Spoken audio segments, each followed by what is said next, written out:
Hi guys, welcome back to my channel. So my husband Andrew recently gifted Arabella and I a mommy-daughter trip to Discovery Place Nature in Charlotte, North Carolina. I got some pretty cool footage and I wanted to do a quick review in case you were thinking of visiting. First of all, this is a little map of where it's located. It's right next to Freedom Park.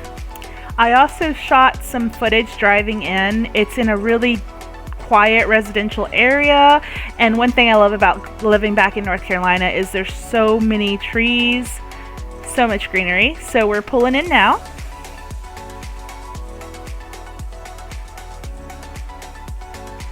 What do you think, Arabella? I like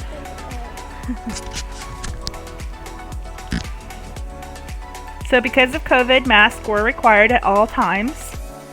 Here is one of the first exhibits we saw. This was the insect exhibit, and there was also a really cool wall with mounted butterflies, which happened to be my daughter's favorite.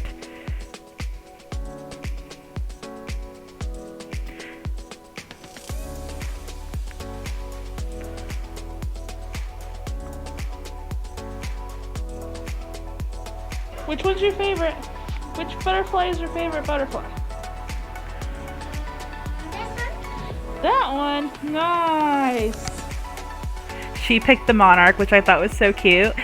This exhibit here had different kinds of cockroaches, and I know it's kind of silly to display cockroaches, but these were all kinds of different species, and a lot of them have some really cool colors. So my daughter just turned 3 recently, maybe less than 2 weeks ago, and I think this is the age where kids can really appreciate all the animals in the enclosures. We have taken her to the zoo when she was younger. I think she was about 2, and I don't really know that she knew what was really going on, but now that she's 3, she was pointing at all the animals and calling them by their names and asking me what they were. So I think that 3 is probably one of the best ages to take the kids to something like this.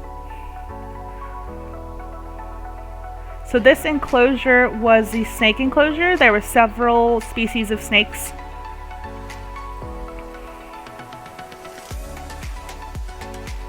And then this one had the turtles in it. We did see several different kinds of turtles, and this one was swimming around and moving, which I'm really excited about because my daughter was able to get to see it move. Here he is again, and then here's another one. He was just hanging out on his rock. And then the third one was this giant tortoise.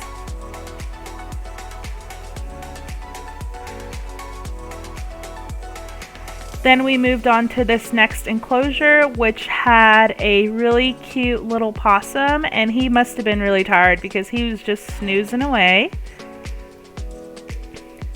And to the other side there was supposed to be a woodchuck, but we didn't find it. We don't think it was there at the time.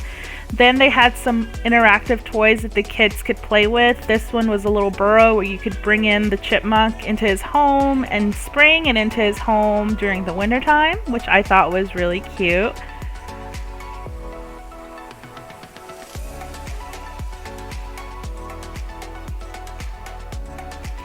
This was another one of my daughter's favorites. It's a water play area, and it had some cute little reptiles that you could play with. Of course, they were not real. And also, she didn't seem to be that big of a fan of the little snake, but she loved the frog and the little lizards.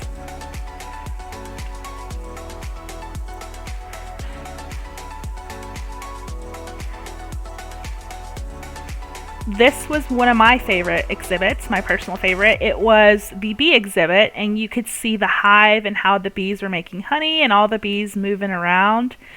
And then the other cool part about this exhibit was there was a little tunnel where the bees could leave the hive and go outside to get honey and to pollinate, which I thought was really cool. Then there was this other huge taxidermy room with different animals, and there was mushrooms and insects and fish and salamanders. And this eagle was the size of my daughter. It was huge. And we saw some falcons and a swan. Arabella recognized the falcon because we actually have a falcon's nest in our backyard. So up next, there is a huge ramp that leads to this really nice little outdoor play area where they actually recycled different items to make them look like little outdoor animals, and you'll see that coming up. I love to see my little girl's ponytail just swaying. She's just so happy. I think she definitely enjoyed this trip. When we left, she was just so tired, and when we got home, she went straight to bed because she was exhausted.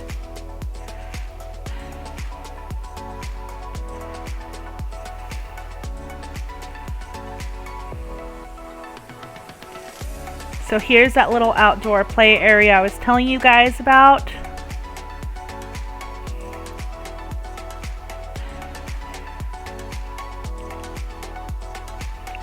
And it has a gate that separates it from Freedom Park, so you do have to pay entry in order to be able to access it. They have some picnic tables, and they have these really cool Atronach chairs and different kinds of musical instruments made out of reclaimed wood and metal pieces that the kids can play with. We went around noon, so it wasn't very crowded on a Saturday, which was pretty surprising. Oh, this little thing looked like a snail. I was so excited to show her. She loved that. And also, I wanted to let you know the admission price is $8 for an adult and $8 for kids 2 and up. So it was $16 for both me and my daughter.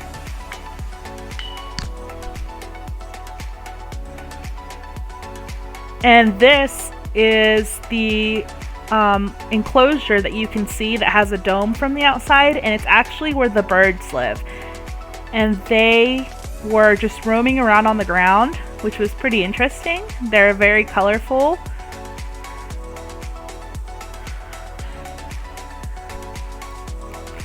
I think this is called an aviary, if I'm not mistaken.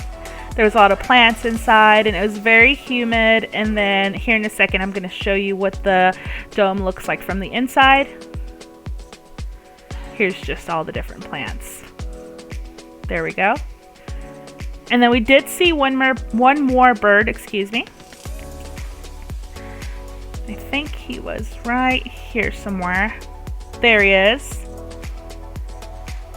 So we saw a total of 3 birds when we were inside, and there were so many different flowers and plants. Overall, I give this experience a 10 out of 10. My daughter had such a great time, and it was really pretty outside, so that also helped. So stay tuned for more videos, and thanks for watching.